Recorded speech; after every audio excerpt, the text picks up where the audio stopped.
अस्सलाम वालेकुम dear students, welcome to Nadia Khan online academy. अगर आप मेरे चैनल पे नए हैं तो काइंडली मेरे चैनल को सब्सक्राइब कर दें। और अगर आपको मेरी वीडियो अच्छी लगे तो लाइक करना मत भूलिए। और if you have any question you can ask in comment section. तो लेट्स स्टार्ट। आज हम बात करेंगे EDU 405 क्लासरूम असेसमेंट के GDB ग्रेडेड डिस्कशन बोर्ड के हवाले से कि आपको ये कैसे अटेम्प्ट करना है। इसमें आपके साथ सॉल्यूशन शेयर किया जाएगा और आपने कॉपी पेस्ट बिल्कुल भी नहीं करना, अपनी वर्डिंग में लिखना है। So let's start. Question is Bloom's taxonomy is considered a useful tool for teachers to design effective assessments that target different levels of cognitive complexity. Express your views.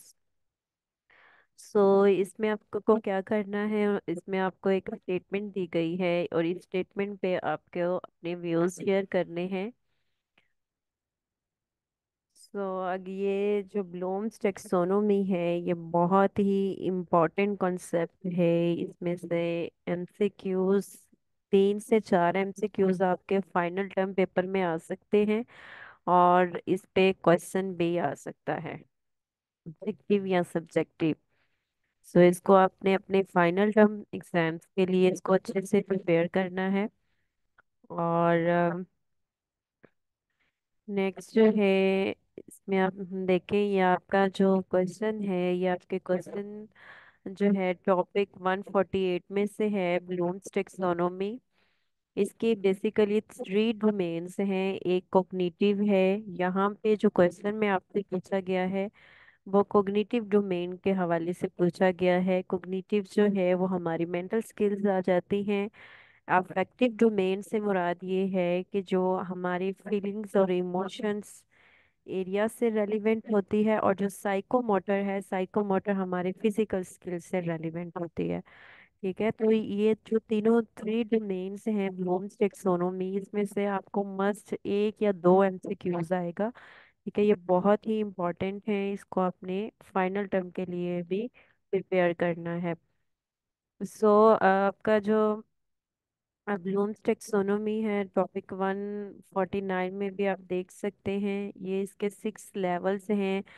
Old version जो है, पहले जो है ये इसके 6 लेवल जो introduce करवाए गए थे वो 1956 में इंट्रोड्यूस करवाए गए थे। और उसके बाद उसको रिवाइज्ड ब्लूम्स टेक्सोनोमी, यानी कि जो पहला आपका ओल्ड वर्जन था वो नाउन फॉर्म में था, और जो आपका न्यू वर्जन यानी कि आप ब्लूम्स टेक्सोनोमी जो अपडेट हुई थी वो वर्ब्स फॉर्म में हुई थी। ठीक है, as like you can see, knowledge को जो है उन्होंने रिमेम्बरिंग में कन्वर्ट कर दिया था, कंप्रीहेंशन लेवल को अंडरस्टैंडिंग में, एप्लीकेशन लेवल को अप्लाइंग में, एनालिसिस को एनालाइजिंग में, साइंथिसिस को एवेल्युएटिंग में, और एवेल्युएशन को क्रिएटिंग में।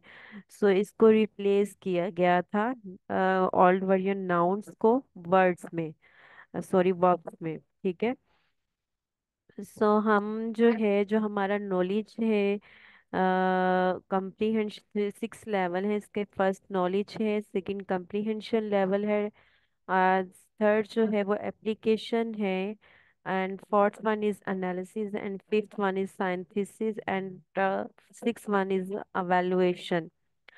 ठीक है,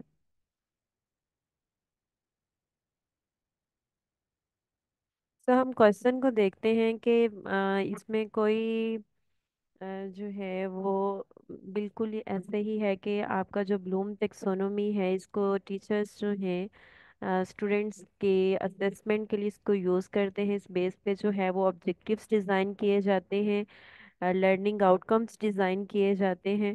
ठीक है, ब्लूम्स टेक्सोनोमी को यूज़ करते हुए तो इसमें आपने अपनी ओपिनियंस को अपने अपने व्यूज़ देने हैं। 150 to 200 कमेंट्स में आप दे सकते हैं। ज़रूरी नहीं है कि 150 वर्ड्स ही भी 150 वर्ड्स ही हो, आप 170 वर्ड्स में भी इसका आंसर लिख सकते हैं, 180 में भी और 150 में भी। ठीक है, सो हम स्टार्ट करते हैं। Bloom's taxonomy is indeed a valuable framework that helps educators, teachers create assessments that cater to various levels of cognitive complexity. It offers a structured approach to design learning objectives. As I earlier said कि जो blooms taxonomy है इसको learning objectives और assessment learning objectives को design करने के लिए जो है वो यूज़ किया जाता है। ब्लूम्स टेक्सोनोमी को की cognitive skills into hierarchy ranging from lower order thinking skills to higher order thinking skills। तो जो ब्लूम्स टेक्सोनोमी है इसको कैटेगराइज किया गया है, दो में इसको कैटेगराइज किया गया है। जो हमारे नीचे वाले लेवल हैं एज लाइक जो आपका नॉलेज नॉलेज है और कंप्रीहेंशन लेवल है, इसको लोअर ऑर्डर थिंकिंग स्किल्स में जो है वो कैटेगराइज किया गया है। जो सेकंड वन है applying analysing evaluating and creating, तो इसको जो है वो हायर ऑर्डर थिंकिंग स्किल्स में जो है वो कैटेगरी का नाम दिया गया है। So this structure guides educators in creating assessment that encompass of cognitive abilities, जो कि इंश्योर करते हैं स्टूडेंट की अंडरस्टैंडिंग की एवेल्यूएशन को। ब्लूम्स टेक्सोनोमी को यूज करते हुए टीचर्स जो हैं वो आर्टिकुलेट कर सकते हैं, बना सकते हैं स्पेसिफिक और क्लियर ऑब्जेक्टिव्स जो कि डिफरेंट लेवल ऑफ थिंकिंग से रिलेट करते हैं, उससे अलाइंड होते हैं। This clarity helps in designing assessment that precisely measures whether students have achieved the intended learning outcome or not। ठीक है, तो टेक्सोनोमी लेवल्स को कंसिडर करते हुए टीचर्स जो हैं वो वैरायटी ऑफ असेसमेंट फॉर्मेट बना सकते हैं, एज लाइक टेस्ट डिजाइन कर सकते हैं, क्यूजीज, एमसीक्यूज। दीज कुड इंक्लूड जैसे प्रोजेक्ट है, प्रेजेंटेशन है, एसेस हैं, डिबेट्स हैं, प्रॉब्लम सॉल्विंग टास्क हैं, एंड मेनी मोर। तो assessment aligned with Bloom's taxonomy help student progress over time। जो अगर हम ब्लूम टेक्सोनोमी को अपने माइंड में रखते हुए अपने असेसमेंट स्टूडेंट के असेसमेंट करते हैं तो उससे क्या फ़ायदा होता है? उससे ये होता है कि स्टूडेंट की जो प्रोग्रेस है वो वक्तन फवक्तन जो है वो उससे पता चलता रहता है। As students move from lower order to higher order thinking skills, teachers can observe their growth and adjustment instructional strategies accordingly.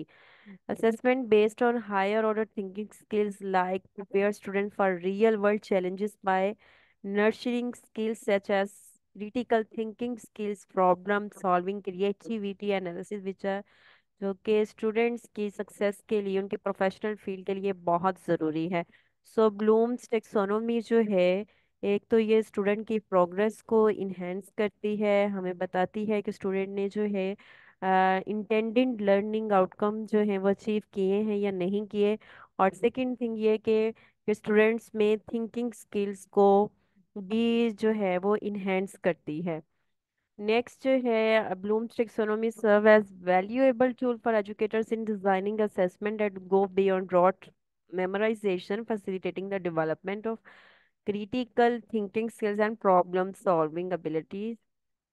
Build is assessment for life long learning. ठीक है, सो आपने आपको ये जो क्वेश्चन दिया गया इस पे आपने अपने व्यूज शेयर करने हैं, अपनी वर्डिंग में लिखना है। अगर आपका कोई भी क्वेश्चन है तो आप कमेंट करके पूछ सकते हैं। Thank you.